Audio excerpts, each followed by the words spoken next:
Right, good morning. On this chilly morning. I'm actually racked with guilt at the moment. Because of, come on. Oh, I think he's going to come up. Yeah, fucking hell. I cried. It's been about 5 minutes. He was sitting next to me on the bed, and I reached round to stroke him, and I fucking I fucking connected, mate. I didn't know well, I did know he was there. I didn't know how close he was. It was like I just reached behind me. That's my clumsiness. I did it last night, and he really shocked him because it like bang right on his nut, right on his nut. And I've just done it again. He's purring now, but like he got in and he purred a little bit afterwards last night, and he slept at the bottom. And I've done it again this morning, and he was petrified of me, and he kept sort of coming in. He was really timid. Every time I stood up, he'd be running away. I was like, oh, kids, I'm so fucking sorry. It's like, I know animals do put it on a little bit sometimes, don't they? But I don't care because it was really like, you know, it was a fucking good shot.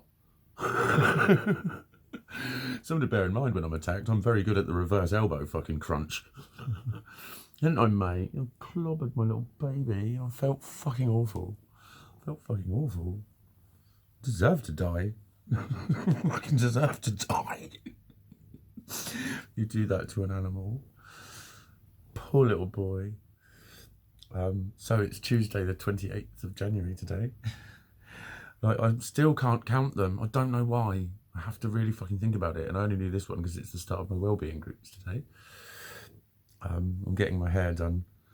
I love African people, the way they say things. I know that's a big generalism, but some of the turns of phrase, when I was on the phone and they talk about the time, and they say, oh, 11:30, we'll be here. That's what they mean, is it's that time that we'll be here. So yeah, about 11:30, and then I'm going to take my truck and just drive to the thing, because that's at 2. I did double book myself-ish. But it's all right. I just haven't done in stints. I'll just say, how many can you get done in about, what is it? I need to leave at, if I get there at 11, I need to leave probably about 25 past 1, 20 past 1, something like that. So yeah, I'll say, how many can you get done in an hour and 40 minutes? And that's how many we'll do, and then I'll make another appointment, and then I'll go and receive some well-being. No, it's they are, like I say, my key worker sort of, she didn't screw her face up at them, but what she did was kind of, they probably are just a kind of generalistic, well, they are, that's, when I was offered them, they said it's something to keep you occupied if you want. They're, they are groups that I could take. There'll be a handout, there'll be some paragraph, there won't be a great deal, there'll probably be a few team building exercises. Say hi everyone, this is Steve. He likes blues music and his favourite film is Pulp Fiction. I fucking did that one once. The bloke gave all of my fucking answers. It was a fucking job interview. I didn't get the job because I reeked of booze. I got the job. I was really annoyed about that, actually. Fucking annoyed about that. Because I was a fucking seasoned alcoholic. And I was on the dole, and I'd got a job. I'd been to this fucking double interview, and been to like the group one. Fucking thank fuck I didn't get the job. It was one of those that you just, well, it's a job, it'll do you, it's better than nothing. Fucking in a call centre. Can you imagine? Can you fucking imagine me working in a call centre? I had to shadow someone, and I saw them just with their headset on and the fucking thing like that. And as soon as they put the phone down, it goes, it's ringing the next one, ringing the next one. I was like, fuck that. I wouldn't have been very good. But they told me I had the fucking job. It was a fucking agency. She told me that I had the job, and I told things like my parents and stuff. And they were like, oh my God, you got a job. I've been unemployed for like a year and a half or something. I got a job. And then the agency rang me back and said, actually, no, they're not happy. What she'd done is, I think she'd told me the ones that she was going to send to them. But then they said, no, they smell alcohol on you. Because before the interview, I did walk in and she just went, right, you reek of alcohol again. I was like, oh. Because I had been, that was the night of falling over. That was the night of falling over. when I was when I shagged a lesbian. It was a very weird night. But if it wasn't for the lesbian, I wouldn't have got home. I was falling over. And I mean, every sort of 20 steps, I had muddy fucking water all over my trousers, right? It was like in February or something, February, March time. It was a cold, wintry fucking night. And we tried to get to every pub and club in Bournemouth, right? The only time in my life I've ever actually gone to be as a punter in a strip club, and I walked in between the two bouncers, and she was just like, look, play it cool, just play it cool. And I tried to play it cool, and I walked in and went, evening, fucking straight up my face. And they just looked at each other, walked over, picked me up, turned me around, and just went. It was fucking staggering. It was after that night, and yeah, that was when I went in, and she was like, "You absolutely stink of booze. Get those mints." She said, "Get some mints. Get those mints down your neck." I was covered in aftershave and stuff, but yeah, you have to understand, I was very, very drunk. Memories. I don't know why I've just told you that story basically again. I don't know. It was a very fucking hilarious night. I must have fallen over 35 times just in walking around Bournemouth. And I mean colossally fallen over. Uprighticalness was not my forte. She was having to walk with like my arm around her, and I was still managing to free myself from her lesbian grip.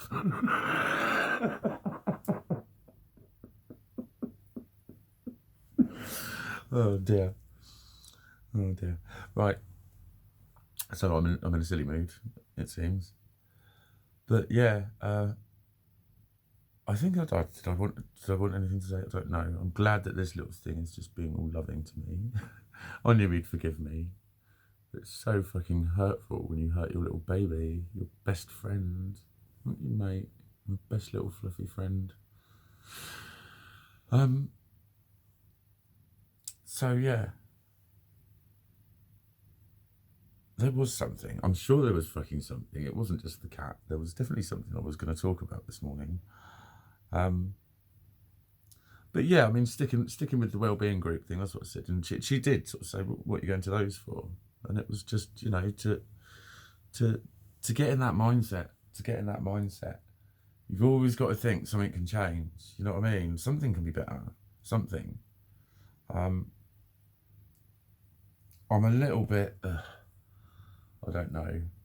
Like I said about the retreat. I'll go there, but like for me, I'm not fucking interested in group fucking work. I know they always talk about group therapy being effective. And do you know why? Because it's fucking easier for them. That's why. But no, there is a lot to be said for encouraging a bit of like camaraderie between people and stuff. But nah,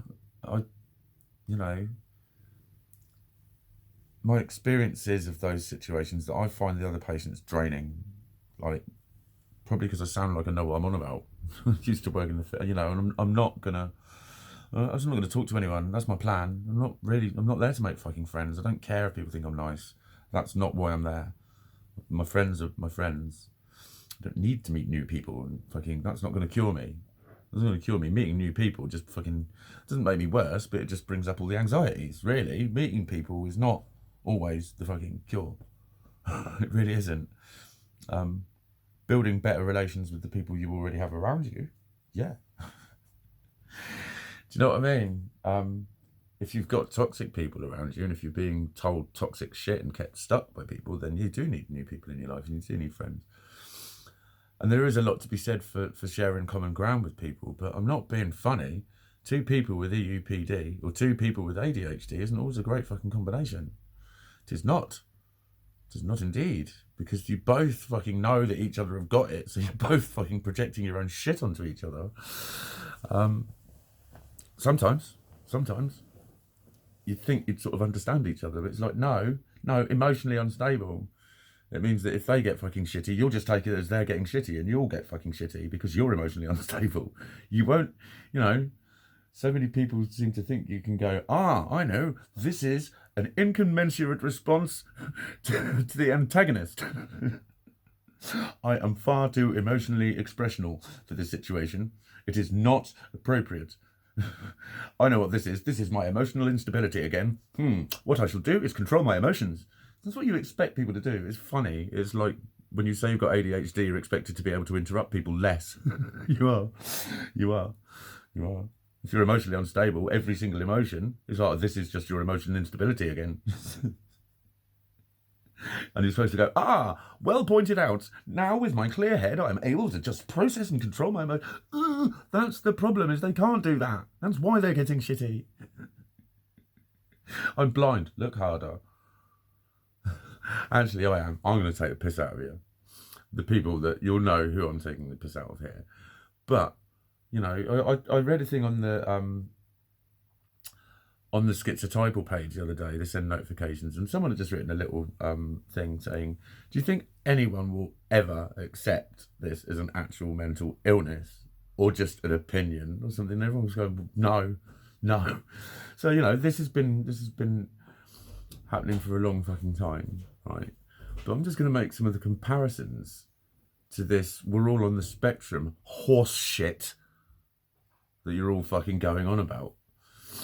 Because let's revisit dear old diabetes. I often use diabetes. But, right, so all of our blood sugars can go up and down a little bit naturally. It's after...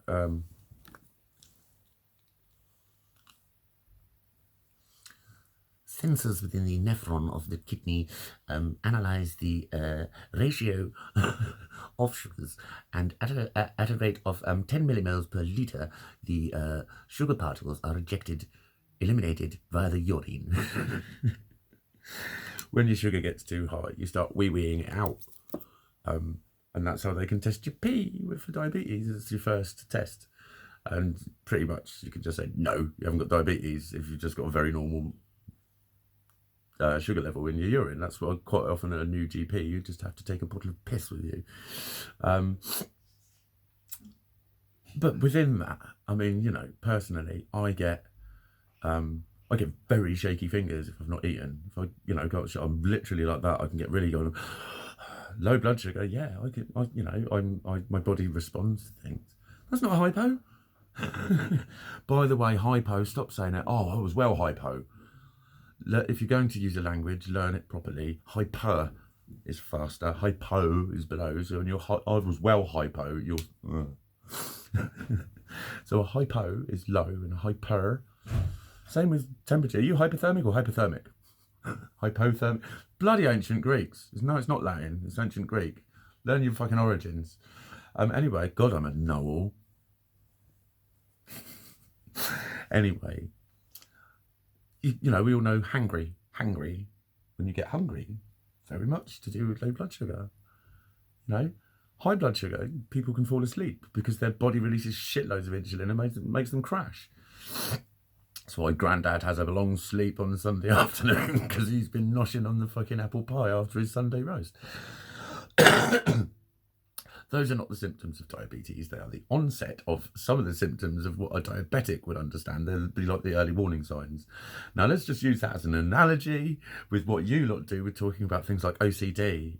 Fucking stop saying, oh, my OCD was terrible, and because I fucking had to arrange the pots and pans and shit like that. It's like obsession. It's like thinking endlessly about one thing for 9 fucking days.